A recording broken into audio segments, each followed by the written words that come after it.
अस्सलाम वालेकुम, मेरा नाम है नुमान। आप देख रहे हैं द टेकशोज, जिसके अंदर हम लोग डिस्कस करते हैं पाकिस्तान और दुनिया भर से आने वाली टेक न्यूज़ और अपडेट्स को। मुझे लगता है कि आज तक आप लोगों की ये वाली लाइन तो ज़बानी याद होगी। वैसे मैं सोच रहा हूँ कि आगे वाला जो पार्ट है ना, जिसके अंदर डिस्कस करते हैं ये वो ब्ला ब्ला, इसको कैंसिल कर दूँ, लेकिन ये फ्लो बन गया हुआ तो मुझे ना अब इसको अडॉप्ट करने में थोड़ी सी प्रॉब्लम होती है, इसलिए मैं वही बोल देता हूँ शुरू के अंदर। और इसके अलावा एक और इंपॉर्टेंट चीज़, कल मैंने आप लोगों से क्वेश्चन पूछ लिए थे Q&A वाली वीडियो के लिए। आप लोगों ने अगर कल वाली वीडियो नहीं देखी, आपने कमेंट नहीं किया, तो आप इसके नीचे भी कमेंट करके अपना क्वेश्चन पूछ सकते हो। लेकिन अगर आपने कल वाली वीडियो के अंदर क्वेश्चन पूछ लिया तो आज आपको कमेंट करने की ज़रूरत नहीं है। आप वैसे कोई और अच्छा सा कमेंट कर सकते हो, लाइक कर सकते हो वीडियो को। बात करें आज की पहली अपडेट की, जो क्या रही है एंड्रॉयड 12 के रिलेटेड।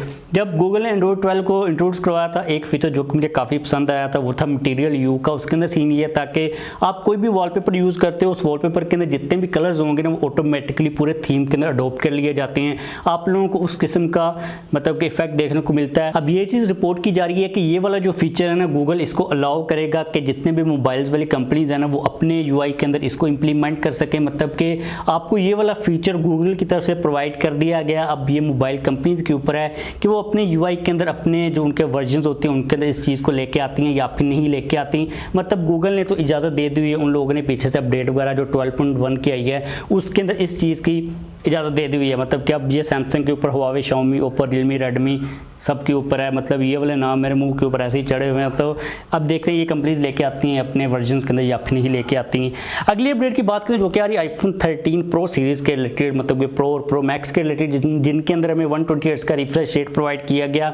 अभी तक जो 120 हर्ट्ज़ का रिफ्रेश रेट है ना, ये सिर्फ एप्पल की जो ओरिजिनल बिल्ड इन एप्लीकेशन है उनके ऊपर ही मिल रहा है। मतलब कि जो थर्ड पार्टी एप्लीकेशन है उनके अंदर 120 हर्ट्ज़ नहीं मिल रहा, उनको अभी तक ऑप्टिमाइज नहीं किया गया। और एप्पल की तरफ से ये चीज़ क्लियर कर दी गई है कि भाई जितनी भी थर्ड पार्टी एप्लीकेशन हैं सभी के अंदर हमारी तरफ से 120 हर्ट्ज़ आप लोगों को मिलेगा। अब ये चीज़ इस चीज़ के ऊपर डिपेंड करेगी कि कितनी जल्दी ज़्यादा उन एप्लीकेशंस को अपडेट किया जाता है। अगर आप लोगों ने प्रो मैक्स वगैरह बाय कर लिए और आपको अच्छी वाइब नहीं आ रही, आपको 120 हर्ट्ज़ कहीं पर नज़र नहीं आ रहा, तो भाई उसका मतलब उसकी रीज़न ये है कि अभी इसको टाइम लगेगा थोड़ा सा अपडेट होने के बाद।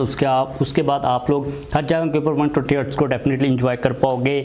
बात करें अगली अपडेट की जो क्या रही है पोको के रिलेटेड, तो अभी रिसेंटली पोको की तरफ से एक पोस्टर सामने आया जिसके अंदर हम लोगों ने टीज किया कि उनकी पोको की जो सी सीरीज़ है या फिर यू सीरीज़, क्योंकि सी यू है ना, यू सीरीज़ तो कोई है नहीं, तो इसका मतलब ये है कि सी सीरीज़ के अंदर एक नया वेरिएंट आने वाला है, एक नया मेंबर आने वाला है जिसको 30 सितंबर को लॉन्च किया जाएगा। तो आई थिंक कि पोको C4 ही हो सकता है, इससे पहले C3 चल रहा है। तो आई थिंक वाली इसके अंदर बात नहीं है, क्लियरली तौर पर एक वाज़ह चीज़ है कि भाई C4 ही लॉन्च किया जाएगा।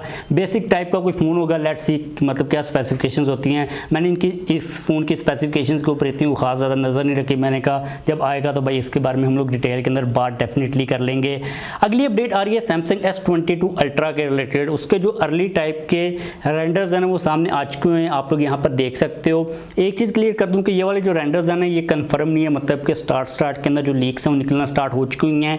ये अर्ली टाइप के रेंडर्स हैं, आप इनके ऊपर इतना ज़्यादा गौर ना कीजिएगा, मतलब सीरियस ना लीजिएगा कि इस किस्म का ही डिज़ाइन होगा। लेकिन बैक साइड के ऊपर जो डिज़ाइन है मुझे काफ़ी कन्फ्यूज टाइप का लगा, मुझे कोई अनफिनिश्ड एक प्रोडक्ट लगी। आप देख सकते हो कि एक रेक्टेंगल का जो एक किनारा कॉर्नर उसको उतार दिया गया है। वर्ड्स के अंदर इसको मैं एक्सप्लेन नहीं कर सकता, लेकिन आप डेफिनेटली देख सकते हो। बैक साइड के ऊपर आप लोगों को 4 कैमरा के सेंसर्स नजर आएंगे, पिरोस्कोप लेंस और फ्लैश वगैरह भी मौजूद है। एक इंपॉर्टेंट चीज़ इन रेंडर्स के अंदर ये है कि आप लोगों को नीचे वाली साइड के ऊपर जो S पेन है उसकी पोर्ट देखने को मिल जाएगी। इससे पहले हम लोग काफ़ी दफ़ा इस चीज़ को डिस्कस कर चुके हैं कि आप लोगों को S22 अल्ट्रा के अंदर पोर्ट देने वाला है सैमसंग। इन रेंडर्स के अंदर भी ये चीज़ मौजूद है, तो हम लोग यहाँ पर इस चीज़ को अज्यूम कर सकते हैं कि अभी तक के जो हमारे सोर्सेज हैं, जो हमारे लीक्स्टर्स हैं, वो यही कह रहे हैं कि भाई कन्फर्म है कि आप लोगों को S पेन की जो स्लॉट है वो देखने को मिल जाएगी S22 अल्ट्रा के अंदर। क्योंकि इसका भी सीधा सा मतलब ये है कि इस साल तो नोट सीरीज़ के फ़ोन नहीं आए, और अगर नेक्स्ट ईयर ये काम हो जाता है तो डेफिनेटली जो नोट सीरीज़ है वो ख़त्म हो चुकी हुई है। और मुझे पर्सनली तौर पर लगता है कि यार अब ज़रूरत भी नहीं है, हमें एक ज़रूरत सिर्फ स्लॉट की है। अगर वो मिल जाती है S22 अल्ट्रा वगैरह के अंदर तो हमें डेफिनेटली फिर नोट सीरीज़ की इतनी ज़्यादा खास ज़रूरत रहेगी नहीं, फिर हम लोग फोल्डिंग्स के ऊपर ज़्यादा थोड़ा सा फोकस कर सकेंगे। अगली अपडेट आ रही है OPPO Reno 7 के रिलेटेड। अब चाइना के अंदर जो OPPO Reno 7 है ना उसका डिज़ाइन निकल के सामने आ चुका हुआ, जो डिजिटल चैट स्टेशन है उसने भाई जो डिज़ाइन है वो टीज़ कर दिया, आप लोग यहाँ पर देख सकते हो। अब आपके माइंड के अंदर थोड़ा सा आएगा ये ख्याल ये तो Reno 6 ही है, और आपको थोड़ा सा दुख भी होगा कि जो कि पाकिस्तान के अंदर नहीं आया। तो यही सेम चीज़ कही जा रही है कि आपको एग्जैक्टली तो OPPO Reno 7 के अंदर वही डिज़ाइन देखने को मिलेगा विद फ्लैट साइड्स, और बैक साइड के ऊपर भी सिमिलर, फ्रंट के ऊपर भी वही सेम सेम डिज़ाइन होगा, लेकिन एक चीज़ ये कही जा रही है कि जो बेजल्स होंगे, जो चिन होगी, उसको थोड़ा सा मतलब कि एक्सटेंड कर दिया जाएगा पीछे की तरफ, मतलब कि छोटा कर दिया जाएगा, आगे की तरफ एक्सटेंड नहीं किया जाएगा, मतलब स्ट्रेच कर दिया जाएगा, छोटा कर दिया जाएगा। जो प्रॉपर वर्ड है वो मुझे मिल नहीं रहा है यहाँ पर। तो अब मैं इसके बारे में बात नहीं करना चाह रहा भाई इतनी ज़्यादा, क्योंकि मुझे दुख हो रहा है खुद के जो Reno 6 था वो आया नहीं 5G वाला। मुझे पर्सनली तौर पर वो काफ़ी ज़्यादा फ़ोन पसंद था, मैं भी बाय भी कर लेता, लेकिन मैंने भाई अपना जो इरादा वो तर्क कर दिया। वो अब इंपोर्ट तो हम करवा नहीं सकते उसको, तो मे भी जो Reno 7 है वो पाकिस्तान के अंदर इस फ्लैट साइड्स और के साथ आ जाए, तो आप वेट कर सकते हो डेफिनेटली। अगली अपडेट आ रही है सैमसंग के रिलेटेड, सैमसंग M52 5G के रिलेटेड, जिसको पोलैंड के अंदर ग्लोबल आप कह सकते हो, पोलैंड ग्लोबल ही आता है, उसको लॉन्च कर दिया गया है। स्पेसिफिकेशंस की अगर हम बात करते हैं तो इसकी जो स्पेसिफिकेशंस हैं वो काफ़ी हद तक सिमिलर है सैमसंग A52s के साथ, जिसको पाकिस्तान के अंदर नेक्स्ट मंथ के अंदर इंट्रोड्यूस करवाया जाएगा। इस मंथ के अंदर उसने आना था, लेकिन चिप्स की शॉर्टेज की वजह से उसको थोड़ा सा डिले कर दिया गया है। 6.7 इंचज़ का आप लोगों को एमोलेड डिस्प्ले मिलेगा 120 हर्ट्ज के रिफ्रेश रेट के साथ।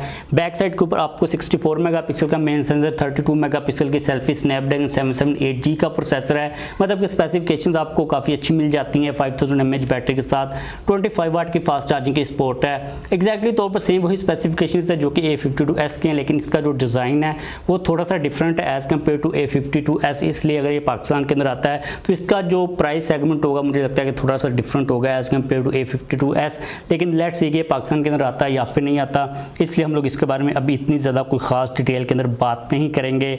अगली अपडेट की बात करें जो कि आ रही है Infinix Note 11 के रिलेटेड, तो भाई उसकी जो पिक्चर्स हैं, जो वीडियो वगैरह निकल के सामने आ चुकी हुई है, आप लोग यहाँ पर देख सकते हो पिक्चर्स को, क्योंकि भाई हम वीडियो यूज़ करेंगे नहीं, कॉपीराइट वगैरह के इश्यूज़ होते हैं। तो पिक्चर्स के अंदर अगर हम लोग सबसे पहले डिज़ाइन की बात करते हैं तो आप लोगों को बैक साइड के ऊपर वीवो का जो एक कैमरा डिज़ाइन है उस किस्म की वाइब आएगी। एक बड़ा लेंस है, उसके नीचे छोटे लेंसेज को प्लेस किया गया है। फ्रंट के ऊपर आपको मिलेगी नोच। अब ये चीज़ मेरे लिए थोड़ी सी स्ट्रेंज है कि पता नहीं इन्फिनिक्स के माइंड के अंदर क्या है कि उन लोगों ने फ्रंट के ऊपर नोच को लगा दिया हुआ है, लेकिन भाई नोच मिलेगी। लेकिन यहाँ पर अच्छी चीज़ ये है कि फ्रंट के ऊपर एमोलेड डिस्प्ले को इस दफ़ा यूज़ किया जाएगा, जो कि फुल HD+ मतलब कि 1080p रेजोल्यूशन के साथ आएगा। हाई रिफ्रेश रेट के बारे में किसी किस्म की कोई भी अपडेट नहीं आ रही, और मुझे लगता है कि जिस प्राइस सेगमेंट के अंदर Infinix Note 11 आएगा वहाँ पर हाई रिफ्रेश रेट को ना थोड़ा सा एक मुश्किल चीज़ है। बैक साइड के ऊपर कैमराज की बात की जाए तो मेन सेंसर 50 मेगापिक्सल का होगा, फ्रंट के ऊपर 16 मेगापिक्सल का सेल्फी कैमरा होगा। अब ये जो 50 मेगापिक्सल का सेंसर है ये सेम वही है जो कि रेडमी ने अभी रिसेंटली Redmi 10 के अंदर यूज़ किया, जिसकी परफॉर्मेंस काफ़ी ज़्यादा डिसेंट है, लेकिन देखना पड़ेगा कि भाई Infinix उसकी किस तरह ऑप्टिमाइजेशन करता है। प्रोसेसर के अंदर MediaTek का Helio G88 प्रोसेसर होगा, 5000 mAh की बैटरी, Android 11, मतलब कि सारी स्पेसिफिकेशंस निकल के सामने आ चुकी हुई हैं। अब एक चीज़ आप लोगों को बता दूं कि अभी तक काफ़ी ज़्यादा लेट है Infinix Note 11 पाकिस्तान के अंदर आने के, इसके जो चांसेस है ना अभी काफ़ी दूर ही हैं। तो आप लोग अगर इसका वेट कर रहे हो तो आप लोग अपने माइंड के अंदर अपना जो वेट का लेवल है ना थोड़ा सा ज़्यादा ही रखिएगा, क्योंकि अभी ये मुझे लगता है कि जहाँ पर फैक्ट्री है पता नहीं किस कंट्री के अंदर, चाइना वगैरह के अंदर, वहाँ से पिक्चर्स और वीडियो निकल के सामने आई है। ये मतलब कि अभी मार्केट्स वगैरह से लीक नहीं हुआ, तो आप इसका जो वेट करना चाहते हो तो ज़्यादा ही वेट कीजिएगा।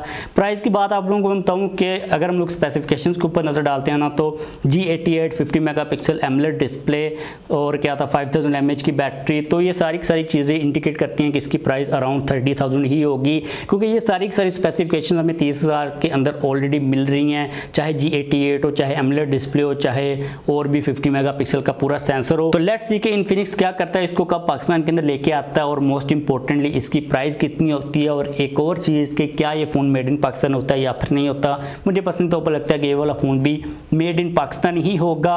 और इस फ़ोन का जो डिज़ाइन है ना बैक पैनल का और फ्रेम का मुझे काफ़ी पसंद आ रहा है, क्योंकि इसका जो फॉर्म फैक्टर वो काफ़ी हद तक OPPO Reno 6 जैसा ही है, जो कि पाकिस्तान के अंदर नहीं आया, या फिर आप कह सकते हो कि Infinix Zero X सीरीज़ के फ़ोन्स के जैसा ही डिज़ाइन है। पर्सनली तौर पर जो फ्लैट साइड्स होती हैं मुझे काफ़ी ज़्यादा अच्छी लगती हैं। तो बस आज के लिए मेरे पास यही टेक न्यूज़ और अपडेट्स आ रही थी। आप लोगों का अगर कोई भी किसी किस्म का क्वेश्चन हो लाजमी तौर पर नीचे कमेंट कर दीजिएगा। कल वाले क्वेश्चंस को मैं डेफिनेटली पिक करूंगा। जाने से पहले वीडियो को लाइक भी कर दीजिएगा। चैनल के ऊपर नया सब्सक्राइब नहीं किया हो तो चैनल को भी सब्सक्राइब कर लीजिएगा।